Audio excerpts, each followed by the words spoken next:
کی رات ایک عظیم ہستی کی شہادت ہوئی صحابہ میں سے، جن کا نام ہے علی بن ابی طالب۔ میں اپنا تجزیہ پیش کر رہا ہوں، نہ کہ کسی اور کا، غلط بھی ہو سکتا۔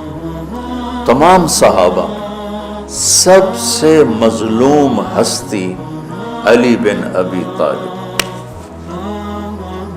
سب سے مظلوم ہستی، جن کی اولاد کا بچہ بچہ ذبح کر دیا، خود بھی شہید ہوئے اور آگے نسل بھی ساری ذبح۔ آج کی رات 21ویں روزے حضرت علی رضی اللہ تعالیٰ عنہ پر حملہ ہوا، شہید تو پھر 2 دن کے بعد ہوئے، موت تو 2 دن کے بعد واقع ہوئی، لیکن 21 کی رات تھی۔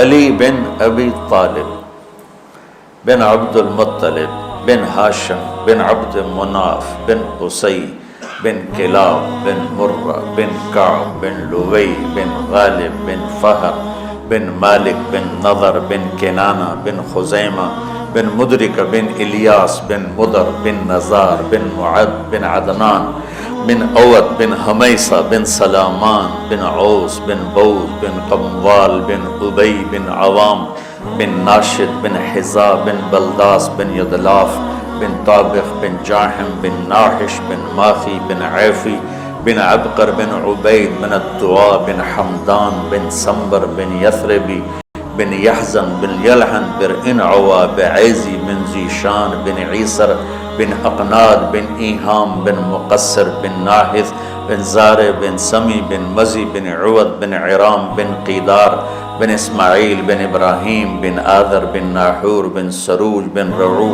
بن فائد بن عابر بن ارفخشاد بن سام بن نوح بن لامک بن متوشال بن ادریس بن یرد بن ملحل بن قینان بن آنوش بن شیس بن آدم علیہ السلام۔ آج ہمارا جی چاہ کہ میں امیر المومنین کا نسب بیان کروں کہ آج ان کی شہادت کی رات ہے، شہادت کا دن ہے، کہ جب اہل شام نے الگ حکومت اپنی قائم کر دی، حضرت علی کے مقابلے میں اپنی حکومت کا اعلان کر دیا تحقیق کے فیصلے کے بعد، اور اس پر خوارج کی ایک جماعت بن گئی، الگ ہو گئے، جنہوں نے پھر بڑی خوفناک جنگیں کی، بڑے زمانے تک وہ مسلمانوں کو نقصان پہنچاتے رہے۔ تو 3 خارجی اکٹھے ہوئے کہ جتنا فساد ہے نا اس کی جڑ ہے ایک عمر بن عاص اور معاویہ بن ابی سفیان اور علی بن ابی طالب رضی اللہ تعالیٰ عنہ، ان تینوں کو قتل کر دو، فتنہ ختم ہو جائے گا۔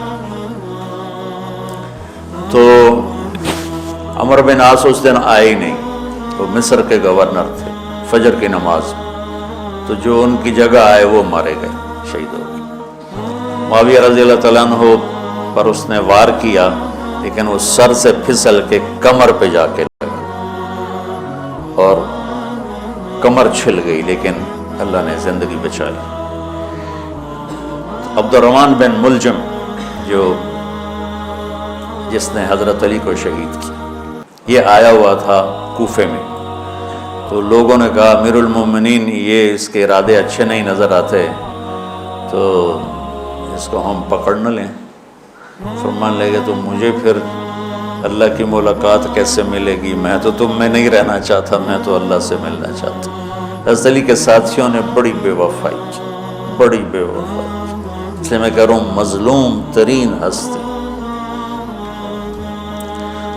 بسر بن ابی ارطاط نے یمن پہ قبضہ کر لیا شام کے لشکر کی طرف سے، اور حضرت عبید اللہ بن عباس رضی اللہ تعالیٰ عنہ کے 2 بچے اپنے ہاتھوں سے ذبح کیے جیسے بکرا ذبح کیا جاتا۔ آل رسول کے 2 بچوں، میں صنعاء میں اس مسجد میں گیا، وہیں ان کی قبریں موجود ہیں۔ تو حضرت علی بے قرار ہو کے نکلے کہ چلو اہل شام کے خلاف جہاد کریں، اور باہر شہر سے باہر جا کے خیمہ لگایا رات کو۔ صبح دیکھا تو ایک آدمی بھی نہیں آیا ہوا تھا، اکیلے تھے۔ تو پھر بڑے دکھی دل کے ساتھ واپس آیا اور اپنی داڑھی کو پکڑ کر کہنے لگے تو کب رنگین ہوگی۔ ایک دفعہ بیمار تھے تو کہنے لگے یا رسول اللہ مجھے لگتا ہے میری موت کا وقت آ گیا۔ میں نے کہا نہیں، تیری موت آئے گی جب اس خون سے یہ رنگین ہوگی، جب تیرے سر کے خون سے تیری داڑھی رنگین ہوگی، اس وقت تیری موت آئے گی۔ تو اس جملے کو یاد کر کے کہتے تھے تو کب رنگین ہوگی، تو کب رنگین ہوگی۔ چونکہ ساتھی ساتھ چھوڑ گئے تھے، تو شدید قسم کی بے وفائی کا سامنا ہوا۔ پھر آگے نسل ذبح۔ آپ نے حضرت حسین کا کربلا تو پڑھا ہوا، لیکن میں نے جو گلدستہ اہل بیت کے بعد میں نے جب پڑھا تو جو اس کمبخت ابو جعفر منصور نے آل حسن پہ ظلم توڑے، اللہ میری ہچکی لگ گئی روتے روتے۔ کی ساری اولاد کو آخر میں پہلی دردناک سزائیں دی، دردناک سزائیں دی، اور پھر ان سب کو ایک کمرے میں بند کر کے چاروں طرف سے کمرہ ٹائٹ کر دیا، ہوا بند کر دی، گھٹ کے سارے شہید ہو گئے، اس کے تڑپ تڑپ کے سب اس میں شہید ہو گئے۔ اس لیے میں کہہ رہا ہوں سب سے مظلوم ہستی ہیں علی بن ابی طالب۔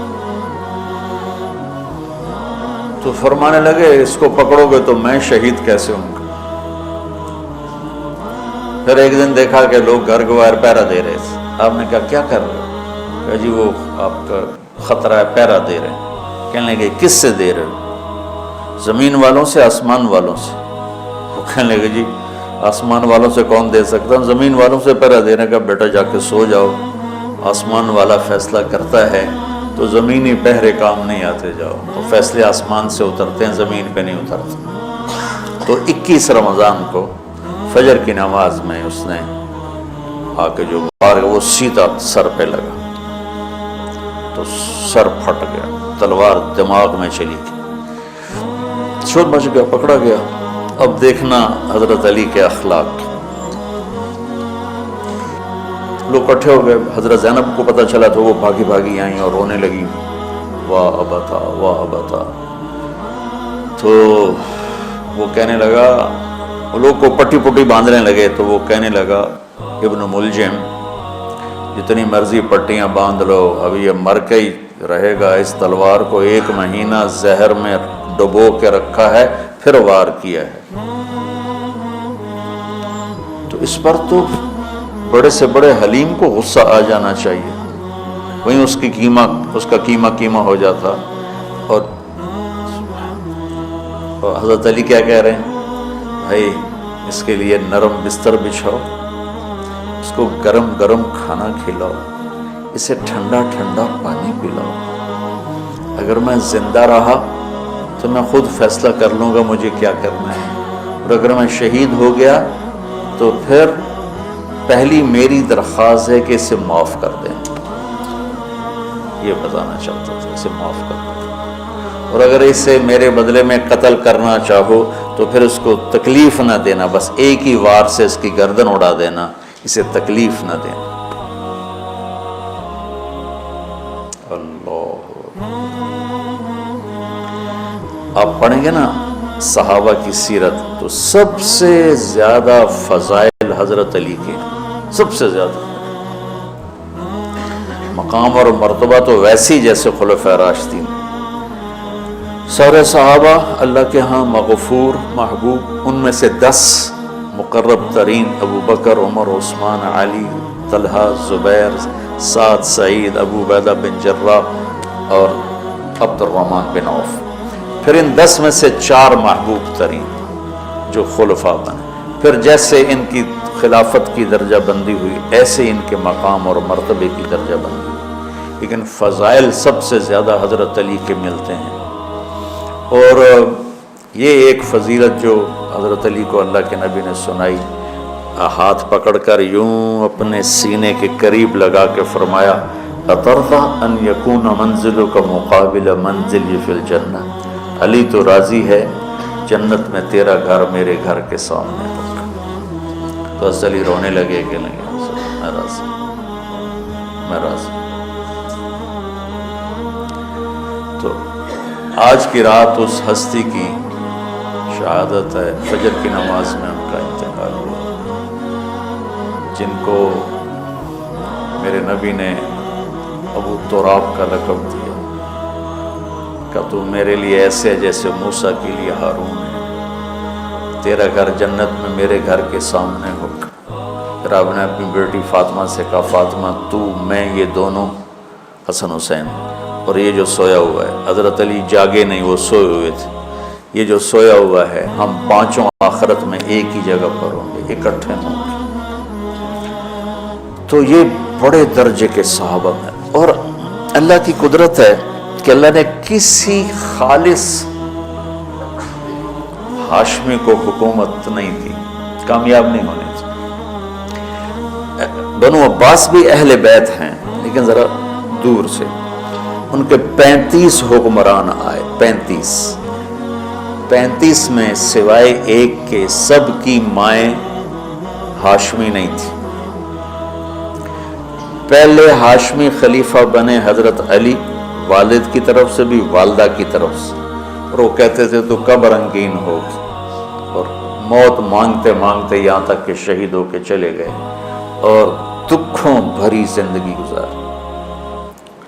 وَلَقَدْ رَأَيْتُهُ فِي بَعْضِ مَوَاقِفِهِ وَقَدْ أَرْخَى اللَّيْلُ سُدُولَهُ وَغَارَ نَجُومُهُ وَهُوَ قَائِمٌ يُصَلِّي فِي الْمِحْرَابِ قابضاً على لحيته يتململ تململ السليم ويبكي بكاء الحزين ويقول للدنيا إلي تغررت وإلي تشوقت وإلي تزينت وإلي تشوفت آه من قلة الزاد وبعد السفر ووحشة الطريق آيتها الدنيا غري غيري قد بتتك ثلاث عمرك قصير ومجلسك حقير وخطرك يسير من قلة الزاد وبعد السفر ووحشة الطريق۔ یہ درد بھری فریاد ان کی روز ہوتی تھی رات کو، ایسے تڑپتے تھے جیسے سانپ کا ڈسا تڑپتا ہے، اور ایسے روتے تھے جیسے دکھوں کا مارا روتا ہے۔ شہید ہو گئے۔ حضرت حسن کو حکومت ملی، ہاشمی کے بیٹے، ہاشمیہ کے بیٹے، 6 مہینے بعد چھوڑ کے دستبردار ہو گئے۔ پھر بنو عباس کے 35 خلفاء میں امین کو حکومت ملی۔ امین کی ماں بھی ہاشمی تھی، باپ بھی ہاشمی، ہارون باپ اور زبیدہ ماں۔ زبیدہ ہاشمیہ تھی اور ہارون ہاشمی تھا۔ مامون اس کا بھائی باندی کا بیٹا تھا، امین زبیدہ کا بیٹا تھا، اور ہارون نے زبیدہ کے پریشر میں وصیت نامہ امین کے لیے لکھوایا، اور بعد میں مامون، کہ پہلے خلیفہ امین ہوگا، امین کے بعد مامون ہوگا۔ امین کو 2 سال کے بعد مامون نے قتل کروا دی اور حکومت پہ قبضہ کر لیا۔ کسی خالص ہاشمی کی حکومت نہیں چلی، اور امام حسن نے حضرت امام حسین کو بلا کے فرمایا کہ میرے بھائی ایک وصیت کرتا ہوں جب انتقال کا وقت، کہ میں نے دیکھ لیا ہے اللہ نے ہمیں نبوت دی ہے، ہمیں حکومت نہیں دے گا۔ حضرت حسن کو اللہ نے اللہ کے نبی والی فراست دی تھی۔ امام حسن اس فراست کے مالک تھے جو اللہ کے نبی کو اللہ نے دی تھی، وہاں سے حصہ ملا تھا فراست کا۔ عجب عجب باتیں فرق۔ تو حضرت علی نے مدینہ چھوڑنے کا ارادہ کیا، ابا جان مدینہ نہ چھوڑو، مدینہ نہ چھوڑو، آپ اکیلے ہو جاؤ گے، آپ تنہا ہو جاؤ گے، مدینہ نہ چھوڑو۔ تو امین کو مامون نے قتل کروا دیا، اور پھر اس نے خود 20 سال حکومت کی۔ تو اللہ تعالیٰ نے اہل بیت کو حکومت سے گندہ ہی نہیں ہونے دیا،